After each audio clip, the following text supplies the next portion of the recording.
দেওয়া আছে হচ্ছে কি, এখানে দেওয়া আছে তড়িৎ প্রবাহ এ দেওয়া আছে, ডাব্লিউ দেওয়া আছে। বলছে হচ্ছে কি ডাব্লিউ ভার্সেস কিউ এর লেখচিত্র আঁকো। এ দেওয়া আছে, তার মানে হচ্ছে কি লাগবে, কিউ ইকুয়াল আইটি দিয়ে কিউ এর মান বের করছে, ডাব্লিউ এর মান দেওয়া আছে। হ্যাঁ, তাহলে হচ্ছে এই যে ডাব্লিউ ইকুয়াল জেড কিউ, তাহলে আমাদের হচ্ছে জেড এর মান, তড়িৎ রাসায়নিক তুল্যাঙ্ক জেড, তড়িৎ রাসায়নিক তুল্যাঙ্ক কি জেড, এই জেড এর মান চাইছে।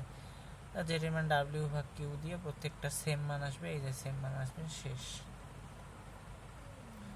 তারপরে প্রশ্নে কি দেওয়া আছে, দৃশ্যকল্প 2 থেকে 3 নং দ্রবণকে MON ধাতুর নির্মিত পাত্রের কোনটিতে রাখা নিরাপদ?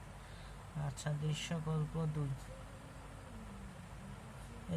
দৃশ্যকল্প 2 থেকে এই যে 3 নং দ্রবণ পি দ্রবণকে হচ্ছে তোমার MON ধাতুর পাত্রে, মানে এই দুইটা হবে অ্যানোড, অ্যানোডের পাত্রে এই ক্যাথোডটা রাখা যাবে কিনা, নিরাপদ কিনা সেটা বের করতে হবে। তো তার জন্য এম ধাতুর পাত্রে রাখলে এম ধাতুর অ্যানোড হবে, সেই হিসাবে অ্যানোড ক্যাথোডের এই যে বিক্রিয়াটা, এই যে প্রথমে জারণ, এই যে বিজারণ, এই যে কোষ বিভবগুলো দিছে, পুরা কোষ বিক্রিয়া লেখছে ই সেলের মান হচ্ছে কি পজিটিভ আসছে, তাই হচ্ছে পাত্রে রাখা যাবে না, মানে পাত্রে রাখলে বিক্রিয়া করবে অথবা ক্ষয়প্রাপ্ত হবে, এ কারণ হচ্ছে এম ধাতু রাখা নিরাপদ নয়। সেমভাবে বাকি দুইটাও।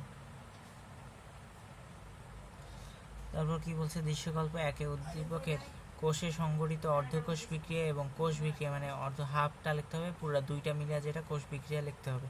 তার জন্য কি করলো, এটা হচ্ছে এই যে দেওয়া আছে আমাদের কি সিলভার আর হচ্ছে তোমার এই যে নিকেলের জিনিসপাতি দেওয়া আছে।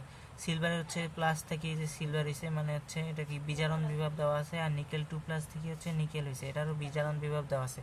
তো যারটা বেশি তার বিজারণ বিভব বেশি এবং সেই ক্যাথোড হবে, তার মানে হচ্ছে সিলভার 2+, এটা হচ্ছে বিজারণ বিভব বেশি, তাহলে এটা ক্যাথোড, তাহলে হচ্ছে এই যে নিকেল 2+টা হবে অ্যানোড। এখন আমরা এটা হচ্ছে উল্টাই দিব, উল্টাই দিলে এই যে অ্যানোড, এই যে ক্যাথোড পাওয়া গেল।